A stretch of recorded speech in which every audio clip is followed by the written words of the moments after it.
আসসালামু আলাইকুম। ইনশাআল্লাহ আশা করি সবাই ভালো আছেন। আলহামদুলিল্লাহ আমিও ভালো আছি। যে যেখান থেকে আমার ভিডিওটি দেখছেন সবাইকে অসংখ্য ধন্যবাদ ও সর্বতি ভালোবাসা রইল। তো আজকে আপনাদের সাথে ৩টা বিষয় নিয়ে কথা বলবো। তো প্রথমটা হচ্ছে স্পার্তাতো দেল লাবোরো, এইটার বিষয় যে এইখান থেকে যদি আপনারা কথা বলেন তাহলে আপনাদের ভিসা হওয়ার সম্ভাবনা থাকে কি না। এবং আমি খুব সম্ভবত আমার এখন নামটা মনে পড়তেছে না, যে এই শহর থেকে আপনার যে কিছু সংস্থা আছে, কাজের সংস্থা, যেমন কলদিরে তারও কিছু সংস্থা আছে, সেই সংস্থার তারা ভিসার জন্য এগ্রিকালচার যে সেক্টরগুলো, সেই সেক্টরগুলোর জন্য আবেদন করছে। এই বিষয়ে কথা বলবো, আর ভিএফএস গ্লোবাল আর একটু পিছনের কিছু কথা নিয়ে কথা বলবো। ইনশাআল্লাহ সবাই ভিডিওটা পুরোটা দেখার চেষ্টা করবেন।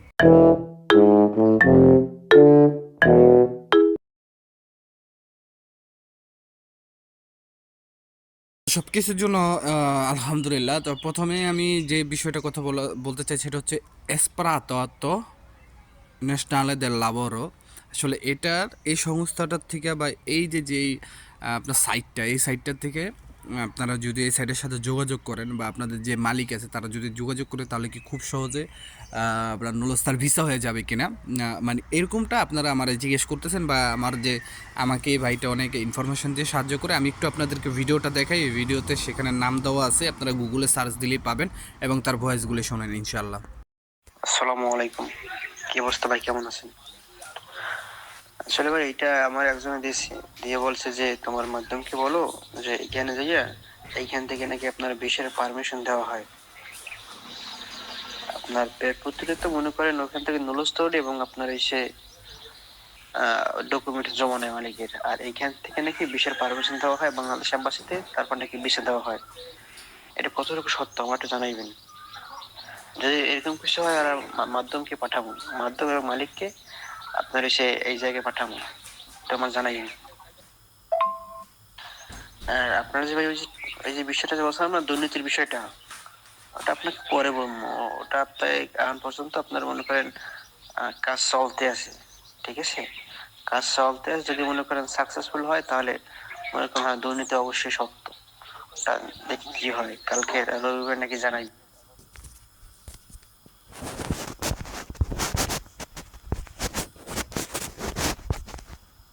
আপনারা ভয়েসগুলি শুনলেন, এখানে কিন্তু তিনি আমাকে এটার বিষয়েও কথা বলছে, এবং দ্বিতীয় যে ভয়েসটা সেখানে কিন্তু আপনার ওই আরেকটা ইনফরমেশনের যেটা তার থেকে আমার জানার কথা সেটা নিয়েও কথা বলছে। তো যাই হোক, আমি এই এসপ্রাতাতো ন্যাশনালে দেল লাবোর এটা নিয়ে কথা বলি। দেখেন, এইটার এই যে আমরা যদি এখন এটা ভাবি যে এখান থেকে যদি অনুমোদন দেওয়া হয় তাহলে আমরা ভিসা পেয়ে যাব, আসলে এটা হচ্ছে একদম ভুল ধারণা। তবে এখান থেকেও আপনাদের ভিসার জন্য চেষ্টা করায় তারা, যে ইস্পতল ইউনিকো, মানে আপনার যেখান থেকে নুলস্তা দেওয়া হয় এবং যে এখান থেকে আপনার ভিসার ভেরিফাই করা হয়, এটা কিন্তু ইতালি এম্বাসি দিয়ে দিছে, বা ইতালির যে আইন সেই আইনেই কিন্তু প্রকাশ হয়েছে। তো এখানে আপনার ওই ইস্পতল ইউনিকোতে হয়তো বা তারা মেসেজ পাঠাইতে পারে। এটা আমি আগেও কিন্তু এটা নিয়ে ভিডিও করছিলাম, এসপাতাতো ন্যাশনাল দেল লাবোরো, ঠিক আছে? এটা আজকে নতুন না, এটা নিয়ে আগেও ভিডিও করছিলাম। তবে কি, আপনার যতগুলা চেষ্টার ধরন আছে আপনি সবগুলা করতে পারেন, কারণ আপনি চেষ্টা যদি সফলতা হইতে পারেন এটা আপনারই লাভ, ঠিক আছে? তবে আমি বলবো না এটা করলে যেন কিছু হবে না, তবে হ্যাঁ, এটা থেকে আপনি একটা ভালো ফলাফল পেতে পারেন, কিন্তু আপনার পারমিশন কিন্তু দিব আপনার পেরপুত্তরা থেকেই, যেটাকে আমরা বলা আমরা আমরা কি বলি বাংলা ভাষায়, আমরা এটা আসলে আই ডোন্ট নো, পেরপুত্তরা হয়তো বা আমরা কমনিরে হয়তো বা ইউনিয়ন পরিষদ বলি, বাট পেরপুত্তরারে কি বলি এটা আমি সঠিক জানা নাই। যাই হোক, এখানেও আপনারা চাইলে যোগাযোগ করতে পারেন। আমি এর আগেও শুনছিলাম যে এসপাতার তো ন্যাশনাল দেল লাবোরো, এখান থেকে কিন্তু আপনার মানে যোগাযোগ করার পরে কিন্তু মালিকের যোগাযোগ করার পরে এখান থেকে এই অফিস থেকে আবার ইস্পতল্লা ইউনিকো মানে পেরপুতরা যোগাযোগ করার পরে তারা ভিসা পাইছে। তো সেক্ষেত্রে আপনারা এটারে চেষ্টা করে দেখতে পারেন। আরেকটা হচ্ছে স্ট্যাম্পা দি চ্যান্তে আপনার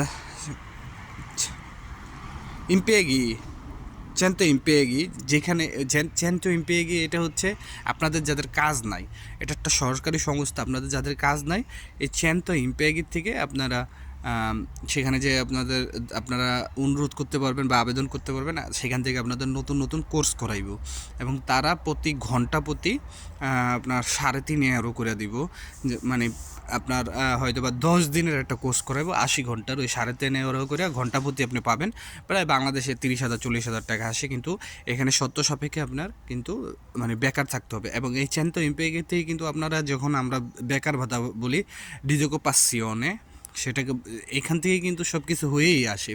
আশা করি বুঝতে পারছেন। তারপরে আমি আপনাদের আরেকটা ছবি দেখে, আপনার স্ক্রিনে একটা ছবি দেখতে পারতেছেন।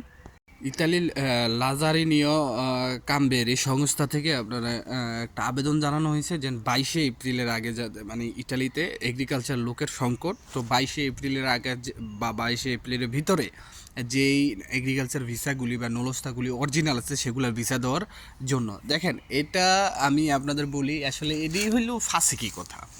এই যে আবেদন করতেই পারে, এখন এইখানে তাদের একটা পেরপুত্তরা তো শুধু আর এই ভিসার হিসাব বই থাকে না, এখানে অনেক ধরনের কাজ হয়, প্রচুর ধরনের আইটেমের কাজ হয়।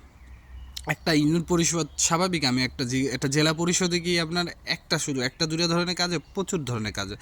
তবে এখানে আমাদের বাঙালিও লাগতো, সত্যি কথা, মানে এগুলো দুর্বল ওইলো, ওটা ঠিক থাকলেও দিয়া দিত, না থাকলেও দিয়া দিত, মানে এক্সাম্পল বুঝাইলাম। কিন্তু ওরা কী করবো জানেন, আপনার নামের একটা ফুল স্টপ নাই, এটা নিয়েও ওরা ঝামেলা করবো, মানে এই জাতি হচ্ছে ওরা। আর ওদের কাজের যেই মনে করেন ধীরগতি, আপনি বিশ্বাস করতে পারবেন না, প্রচুর ধীরগতি। আমি তো আপনাদের উদাহরণস্বরূপ একটা জিনিস বুঝাইতেছি, এই দেশে কি কম লোক আছে মানে শেফ হওয়ার যোগ্যতা?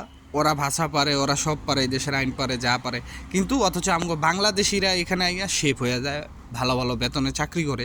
কিন্তু ওরা কি করে? ওরা করে রাস্তার কাম, ওরা করে বিল্ডিংয়ের কনস্ট্রাকশনের কাম, ওরা করে ময়লা ফালাইন না কাম, কিন্তু ওরা কিন্তু ওই কাজগুলি করে না। ওরা আসলে শৌখিন, আসলে ওরা ওই টাকার পিছনে ছোড়ে না, কিন্তু ওরা চায় ওই টাকা আজকে পকেটে আইতেছে, 2 দিন পরে না থাকলে ওদের কোনো সমস্যা নেই, মানে ওরা এরকম। আর ওরা ওই যে একটানা 10 ঘন্টা 12 ঘন্টা কাজ করবও না, ঠিক আছে? এই যে তারপর শিপের কাজ, প্রায় আমি যেখানে থাকি, এই যে এইখানে প্রায় একটা শিপ আছে, এখানে প্রায় 15 থেকে 20 হাজার বাঙালি মনে করেন একটা মানে এখানে কান্ট্রিতে কাজ করে, মানে শিপের আন্ডারে কাজ করে। তাহলে বোঝেন আল্লাহ।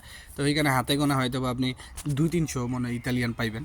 তো যাই হোক, এই যে শহরটার নাম বললাম, এই সংস্থা যে আবেদন করছে ইতালিতে, আসলেই এই যে এখন যে সিজনটা চলতেছে, মানে এখন যে সময়টা চলতেছে, এখনই ক্ষেত খামারের যত কাজ আছে কাজ শুরু হয়ে যাবে। ফলের বাগান বলেন, আবিজাবি যত বাগান বলেন, কারণ গরমের সিজন আয় পড়ছে, এখনই কিন্তু কর্মী সংকট দেখা যাবে। আর এখনই আপনাদের এগ্রিকালচার ভিসাগুলি দেওয়া হবে, আর এখনই কিন্তু 2025 সালের যে কাগজগুলি সেগুলো উঠবে। আশা করি বুঝতে পারছেন। তো এই ছিল আমার আজকের মতো। আর একটু আমি একটুখানি ভিএফএস গ্লোবালের আপডেটটা দিয়ে দিই, যতটুকু শুনতেছি যে এখন তরিও আপনারা যারা ইমেলের মাধ্যমে আবেদন করেন আপনাদের কোনো ধরনের সুরাহা হয়নি, হয়তো সামনে হতে পারে, নাও হতে পারে, এটার কোনো গ্যারান্টি নেই। তো আশা করি সবাই ভালো থাকবেন, আর ভিডিওটা শেয়ার করবেন, দোয়া করবেন আমার জন্য। আসসালামু আলাইকুম, আল্লাহ হাফেজ।